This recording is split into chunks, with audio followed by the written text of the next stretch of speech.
Welcome to Podcast Answers, the show where I help you start and grow your podcast, all while answering questions about podcasting that you may have. And so this is a topic that is going to be helpful today because it's coming up to that season. That's right, the season is Christmas and Thanksgiving and all of the holidays, all of the time when we were like, hey, guys, what do I do with my podcast? Do I have it continue to do it? Do I continue to not do it? I don't know. Well, welcome back. We'll chat about that in a minute. Welcome back, guys. How have you been? How's your podcasting journey been lately? How are you doing? I love helping people do podcasting, and I'm super excited. I've had a lot of really great contacts with some people recently about upcoming projects, and it excites me when I get a chance to help people do their podcast. So if you don't know me, I'm Andy, and I do all sorts of things. I'm a podcast consultant, live production consultant. I do all sorts of things ranging from consulting with you to show you how to start your podcast to full-blown editing and posting and hosting your podcast and things like that. And so, guys, welcome back. If you want to contact me on that, podcastanswers.com/contact. If we want to talk, I can help you produce your podcast. But this podcast is about me helping you get started with podcasting and talking about questions that you may come up to when you have podcast questions. So if you don't know, you can also subscribe to our YouTube channel, and that's youtube.com/@podcastanswers. Also, some podcasting apps actually allow you to listen to a live stream, and I do that too. So I record in when I'm doing that, I do live, and I'm in things like Cast-O-Matic and some other podcast apps that allow you to listen live while I'm actually streaming, like a radio. So that's one of the things that I do enjoy about some of the new podcasting 2.0 things. But we're not talking about that today. We are talking today about the holidays. What should you do? Should you continue to record your podcast, produce podcast episodes during the holidays? The holidays are a time when a lot of us are super busy and we don't necessarily have time to be producing new episodes. So should you continue? Should you take a break? All of that things. Well, here's my thought on that. I've always said, be consistent, be consistent, be consistent. It doesn't really matter how often you produce an episode as long as you're consistent about that. People build you into their lives. If you record an episode and you say you're going to record an episode and produce an episode every 2 weeks, every week, every month, whatever that is, people build you into their schedule. They know that your podcast is going to take XYZ amount of time and it releases on Tuesday, Thursday, whatever day you release on. And so they know, they build their life around you. They know that, when I'm going to work on Thursday, I'm going to be listening to the Podcast Answers. When I come home from work, I'm going to be listening to the Podcast Answers podcast. So people build you into their lives. So one of the most important things to do is just be consistent about your podcast episodes. So that being said, my main advice to you would be continue to produce your episodes. Because holidays are actually a really good time for people because they do shift their listening a little bit, because I listen a lot of times to podcasts on my way to and from work, and I'm taking some vacation time around the holidays usually, and so I'm not always driving to and from work. But that being said, I am spending more time in the car. I am spending more time with my family, and so we could be listening to podcasts. It may be different podcasts than I normally listen to, but it's podcast nonetheless. So I can say continue producing your podcast episode, continue releasing your episodes, because people do build you into their life and they come to expect your content. They come to expect knowing that you're going to be producing podcast episodes. And so they're going to be expecting an episode from you. So does that mean you have to sit down behind the mic every week and do an episode? Does that mean that you have to sit down and record?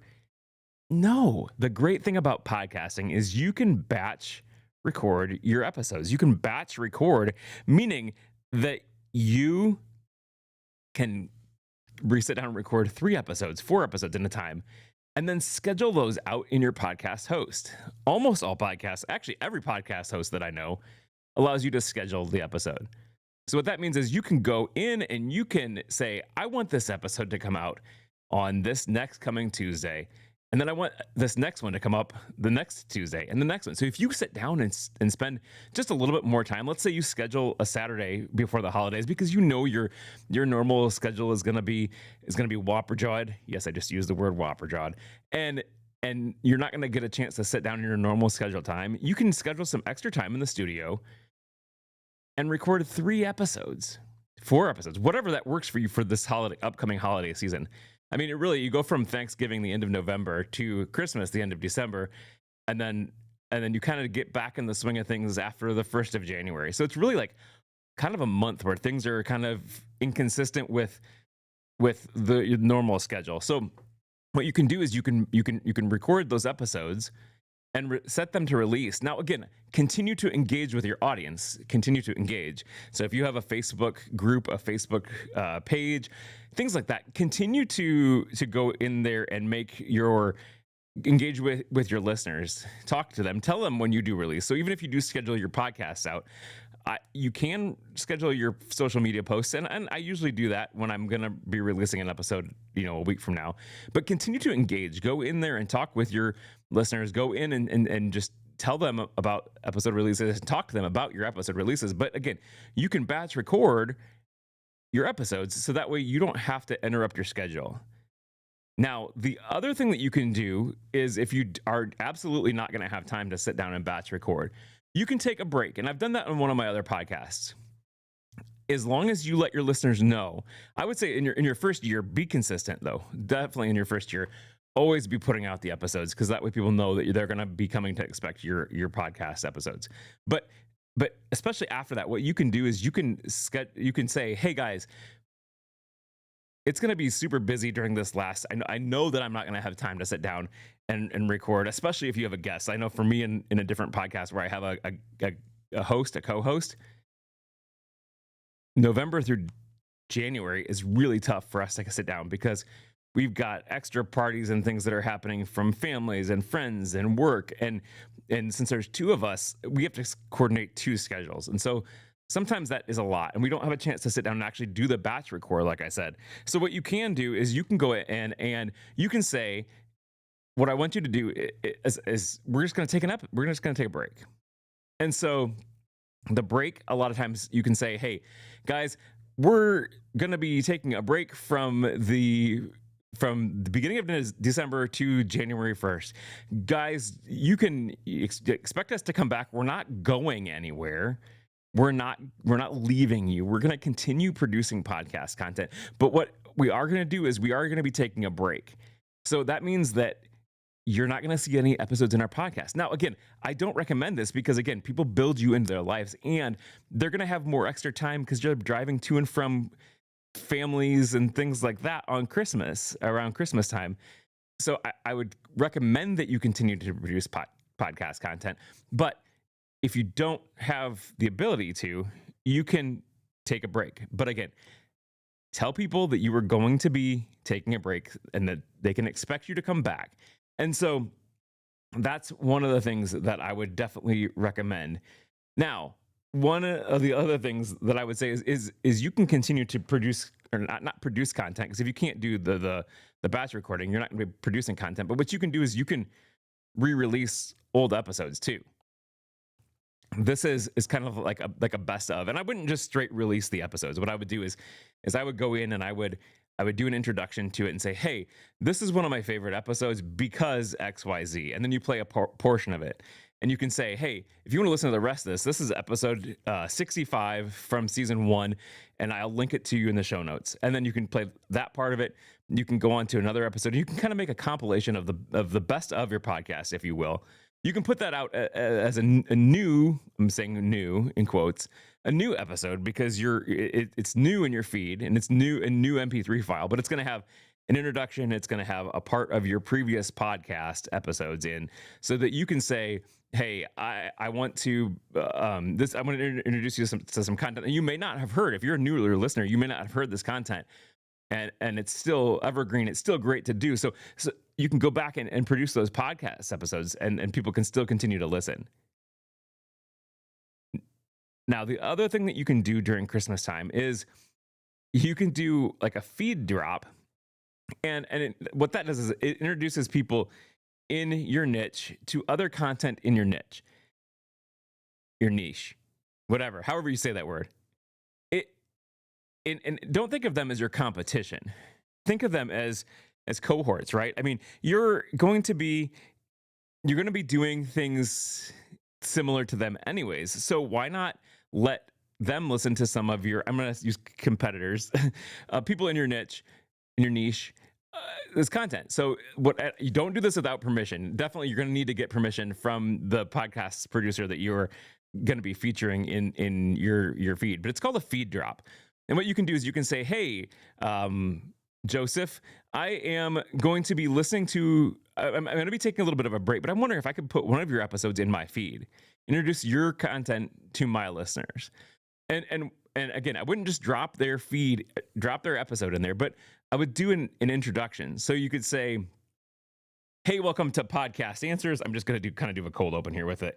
Hey, welcome to Podcast Answers. I'm going to be taking a break, but for the time being, I thought you should really be listening to some content from my fellow producer in the podcast space. This is Joseph, and he has an XYZ podcast, and so I'm going to be playing this episode for you in my feed. But it is a great episode because he teaches you all about the way to produce podcasts when you're mobile on the road. Blah blah blah blah. Right. So that's a way that you can kind of do a front end introduction to a podcast episode for somebody else's podcast. And again, a lot of times this can be a trade, and it's great because they'll sometimes, if you're trading, then their listening audience can get introduced to your audience too. Now, again, I wouldn't just drop any random podcast in it. Like, I wouldn't take this podcast feed and drop an episode all about finances in here, because that doesn't really fit my listening audience. But if it's somebody else that does a podcast about podcasting, it's something that I would consider. Now, again, I think that's probably lower on my list of things to do. If I was really going to be honest with you, if I'm ranking things, then what I would do for you and you as my listener is I would first continue to produce content. I would produce content, and if I couldn't sit down and do it under my normal recording schedule, I would batch content so that way I'm available to continue to produce episodes for you. And I would batch content so that you can still get episodes coming out every week or whatever it is on the release schedule. And then if that didn't work, I would probably do maybe a best of. But I would probably also do that in conjunction with saying, hey, I'm going to be taking a break, but over the next 3 weeks, you're going to hear some content that's from the archives, if you will, from our podcast, and you can pull back in there and again and kind of make a new episode out of 2 or 3 kind of best of type of things. And then lastly, I would probably do a feed swap, but I'm probably less likely to do that, just because I think that if you're in my listening sphere, you're going to be wanting my content and you're not really familiar with that other person. And so I'd probably be less likely to do that unless they were maybe a guest on our show before. But if they're not been a guest, I probably wouldn't do that. So again, that's the ranking of the order that I would do these things in for a holiday. Again, so what are your thoughts? I would love to hear what you do. If you've been a podcaster for a little while, I would love to hear what you do for over the holidays. You can go podcastanswers.com/contact. And I would love to hear what you actually do for the holidays. Now, again, if you are looking for somebody to help you start a podcast, if you're looking for somebody to do podcast work for you, production work for you, I'm your dude. I'm your guy. Contact me. Again, that is going to be podcastanswers.com/content, not Captivate. I put the wrong thing up there, /contact. And I would be happy to get started to chat with you about maybe producing your podcast. Guys, have a safe week and keep podcasting.